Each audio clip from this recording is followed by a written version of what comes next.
هنعمل النهارده بقى وصفة سهلة كده ومنجزة، تنفع غدا تنفع عشاء، زي رغيف حواوشي كبير عائلي من غير بقى تشكيل وتقطيع، لا كله كده مرة واحدة، فطيرة كبيرة كده. وهنعمل لها برضو عجينة سهلة جدا واقتصادية، مكوناتها بسيطة جدا وهتطلع معاكم طرية وهشة جدا. وهنعمل حشوة لذيذة قوي وبسيطة.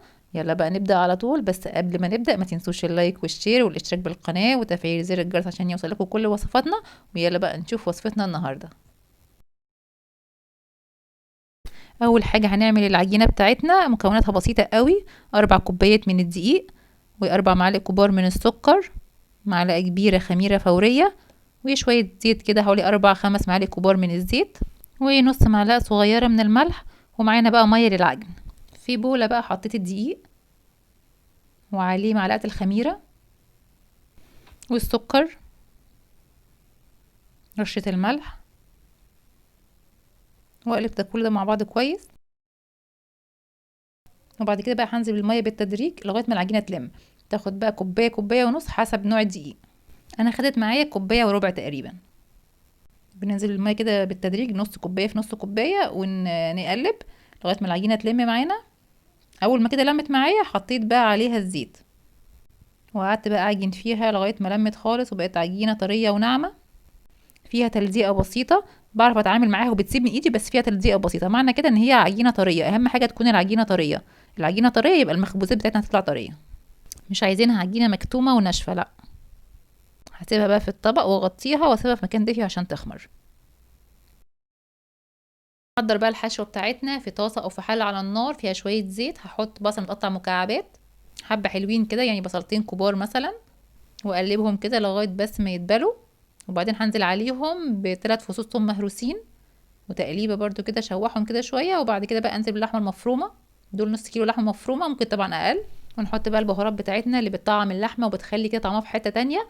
معلقة صغيرة قرفة، معلقة صغيرة كمون، معلقة صغيرة 7 بهارات، وطبعا ملح وفلفل.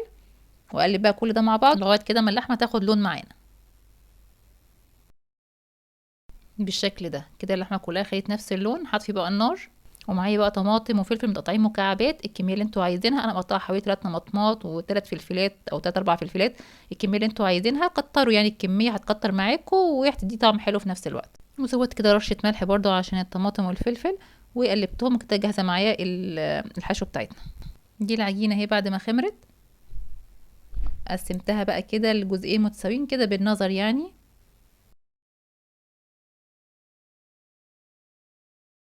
وهسيبهم برضو يرتاحوا شوية عشان لما اجي افردهم يتفردوا بسهولة. غطيتهم بقى وسبتهم برضو في مكان دافي يرتاحوا شوية كده. هو بعد ما ارتاحوا تلاقيهم كده حجمهم كبر كده ونفشوا.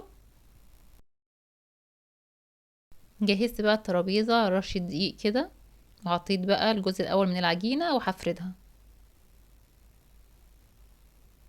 انا هفردها كده على شكل مستطيل.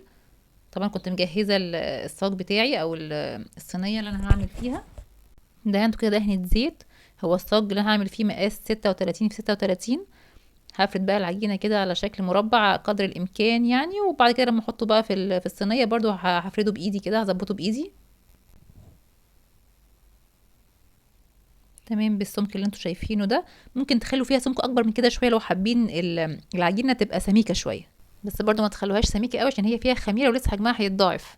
حطيته بقى في الصاج بتاعي وفردت كده بقى العجينه بايدي، ظبطتها كده بايدي. وبعد كده بقى هنحط الحشوه بتاعتنا وهنفردها بقى كده كويس، بس ما نوصلش الاطراف عشان نعرف نقفلها يعني نسيب كده 2 سم تقريبا. ممكن برضو تحطوا مع الحشوة جبنة لو انتوا حابين، هتبقى حلوة قوي برضو. جبنة رومي، جبنة شيدر، ممكن جبنة بيضة. خلاص كده تمام. واتبقى معايا جزء من الحشوة حوالي ربعها تقريبا. جهز بقى الجزء التاني من العجينة. رشة دقيق كده برضو، هحط العجينة وافردها بنفس الطريقة. واحطها بقى على الفطيرة كده، واظبط كده بايدي، واقفل الاطراف بقى من تحت لفوق بالشكل ده. عايزه اقول لكم ان الولاد عجبهم قوي العجينه او العيش نفسه، فعملت واحده تانية اصغر بالحشوه اللي اتبقت، بس فردت العجينه بقى بسمك اكبر شويه، كانت زي البيتزا كده. هوريها لكم في اخر الفيديو، كانت حلوه قوي برضو. وحطيت بقى جبنه كده على الوش، اي بقى نوع جبنه انتوا حابينه ممكن تحطوا. انا حطيت سوري موتزاريلا. ممكن تحطوا بقى انتوا جبنه شيدر، جبنه بيضه، بس يا ريت ما تكونش البيضه الناشفه قوي دي اللي هي مش بتسيح. لو حطيتوها مفيش مشكله، بس يستحسن تحطوا البيضه اللي هي الطريه شويه اللي هي ممكن تسيح معاكم. ورشيت برضو حبه البركه كده على الوش، ودخلتها بقى الفرن على الرف اللي في النص. ما بتغيبش يعني 10 دقايق ربع ساعه بالكتير قوي. اول كده ما تاخد لون ذهبي خفيف من تحت اقفلوا وتفتحوا الشوايه بقى تاخد لون من فوق وبس كده. ما تسيبوهاش كتير في الفرن، كل ما تسيبوها او تاخد لون قوي هتنشف او تبقى مقرمشه اكتر. رشه بقدونس مفرومه على الوش هتديها منظر حلو قوي ونكهه حلوه برضو. قطعتها بقى كده، العجينه كانت طريه وهشه جدا، والريحه بقى ما اقولكوش على جمالها.